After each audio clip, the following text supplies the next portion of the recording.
I think devil fruits, like Soylent Green, are people. Silent Green is people! That's right, there's no actual devil fruit tree. Dire Regulus here, welcome to the Dire Pirates. Today we will be talking about devil fruits, where they come from, how they work, and what's gonna happen with them. So let's go straight into the first part, the pantheon who became devil fruit. First things first, I think devil fruits, like Soylent Green, are people. Silent Green is people! That's right, there's no actual devil fruit tree. I don't think the Adam tree is that. I don't think there's a particular tree where all the devil fruit came from. That's just not the way it seems to work. The idea first came to me while looking at Nika's silhouette. First of all, it's very different from Joy Boy's silhouette that we've seen, which tends to make me think that both are different people, with Nika predating Joy Boy by a while.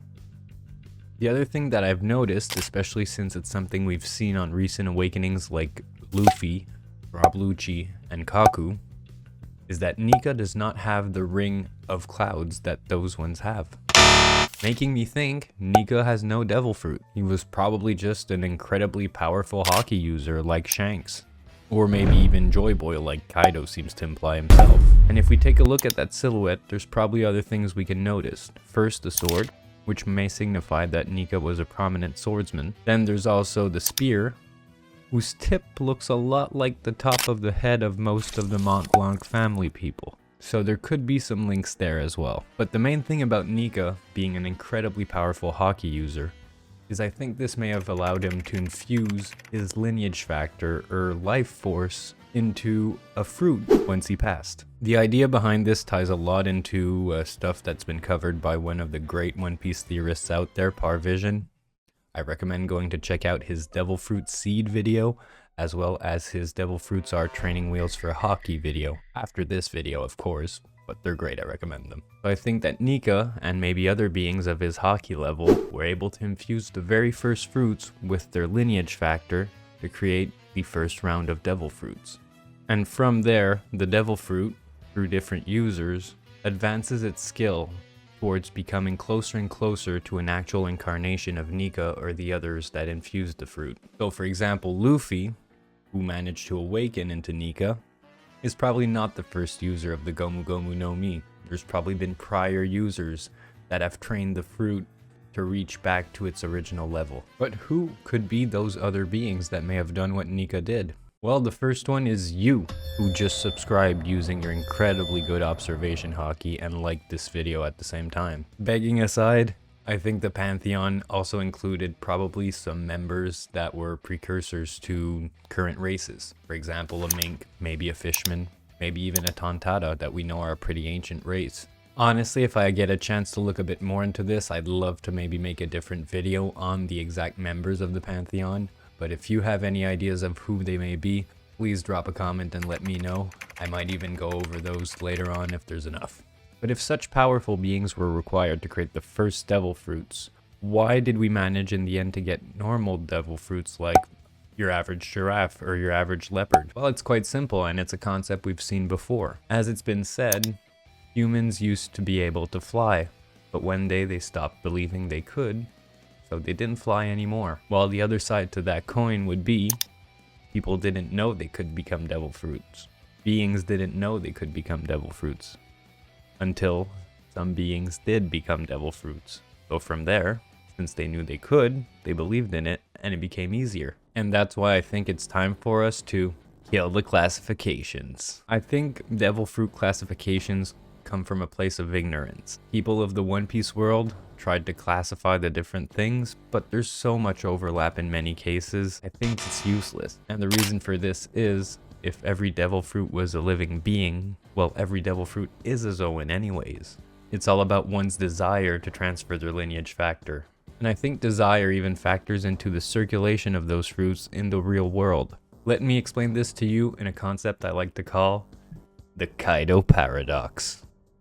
Now, the Kaido paradox is this interesting concept I came up with thinking about Kaido's relevance to the story. Wano was such a big arc. The fight on the rooftop was iconic.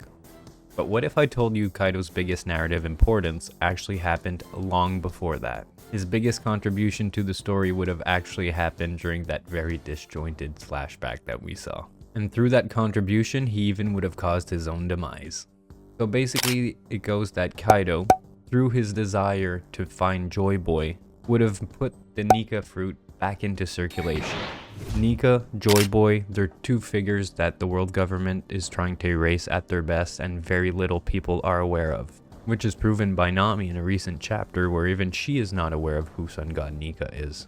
So finding Joy Boy not being a common desire, the lineage factor of that fruit probably didn't feel the need to spawn itself into a fruit. But when Kaido met Albert, King, in captivity, and found out that he was hoping for Joy Boy too, while their combined desires created the needed response for the devil fruit's lineage factor to go into a fruit and go back into circulation. And around that time, the world government probably would have found it, sent who's who to get it, Shanks would have came and stolen it, and we know the rest of the story. All this culminating to Luffy awakening that same fruit and beating Kaido with it. Now I know I've said earlier Joy Boy and Nika are not the same person, but there's been some sort of amalgamation of the two characters throughout the story in many cases. So there's definitely a relation in some way, and I'm thinking probably via the devil fruit. And I know the respawn question here seems to contradict a few things we've seen in the series, but I don't think devil fruits actually respawn immediately when their user passes. I think the conditions for the respawning of the devil fruit vary, and that desire plays a big role into it. For example, if we think about the Mera Mera no Mi, in most fictions, one of the most common powers we see is the manipulation of fire. I think many people probably desire that power, but when a user of the Mera Mera no Mi passes, it's not long for the desire to be enough for that fruit to respawn in circulation.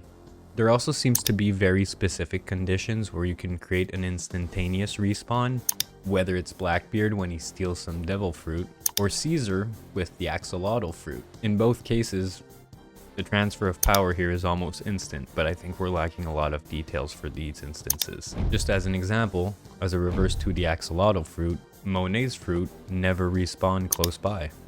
It was even a popular theory back in the day that Monet's fruit would respawn on Nami's orange tree. That never happened. So to put it simple, the way I see it is the lineage factor of a devil fruit becomes a type of soul when its user passes, and it waits until there's enough desire for it to go and re-inhabit its next fruit. Speaking of devil fruit users, it's time that we attack one of the last aspects, awakenings. When it comes to awakenings, I think the most important factor is that your will or mind has to line up with the will or lineage factor of the devil fruit. To illustrate this, we're going to use again Kaido. So we never saw Kaido's awakening. One could suppose he was already awakened, but in most cases, awakenings have been announced. And I think there's actually a narrative reason to this. If we go and look at those that have recently awakened, we can think of Luffy, who awakened Sun God Nika, a being who wanted to put the smile on everyone's face, which fits Luffy very, very well. And there's Rob Lucci, who awakened a leopard, an apex predator. It's a ruthless killer. Again, it fits. Kaido's fruit, on the other hand, is that of a guardian deity, one of the 4 guardians of Japanese mythology. I don't think Kaido's very guardian-like. Like, not even a bit. And that's probably where the disconnect between him and his awakening is happening. But you know who else has his devil fruit? Momonosuke.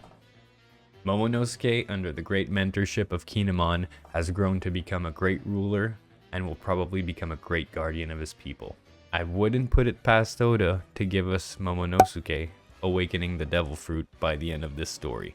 The other thing that makes me think that this alignment is real is that one of the other people that seems to be very knowledgeable about devil fruits, Blackbeard, seems to be picking and choosing specific devil fruits not only for himself but for his whole crew. I have the suspicion it's that he wants a crew that can have all awakened devil fruit users. In this instance, I guess that it's a time will tell, probably in the close future, to see if I'm right or not. But let's move on to our final part, the future of devil. Can't be held accountable for my words. They don't come off no factory line. They labors of love, dog. Before we move on to the final part of this video, please make sure to follow my partner in crime, Tachi Spins. Leadership with a friendly face. Every Saturday, we have a fantasy draft on his channel, a live show where we select a roster of One Piece fighters to get us out of various situations and scenarios. Also, make sure to join the Discord, that'll be linked in the description. It's a great place to discuss various theories, or to get some help if you want to get your own theories out there on YouTube. So if people became devil fruit back in the day, I think that over time, other beings became devil fruits as well after that initial round. Meaning that some devil fruits have much less of a lifetime in circulation than others. Therefore, they probably have not had enough users for it to develop into its true potential. But that also means that past the initial pantheon, some people were able to become devil fruits. Which made me wonder, could anyone in the current One Piece cast become a devil fruit once they pass on? And I came up with two possibilities, both of which are in our beloved Straw Hat crew. The first one would be Usopp. Usopp is an amazing observation hockey user that has done some pretty fantastic feats so far. But most of all, he seems to have one secret skill, the ability to lie something into reality. Most of his lies we know tend to become reality, and those that haven't yet will probably down the line. So wouldn't that be amazing if Usopp can imbue his life force into a fruit and create the lie fruit? A fruit that will allow its user to tell a lie and eventually make it come true.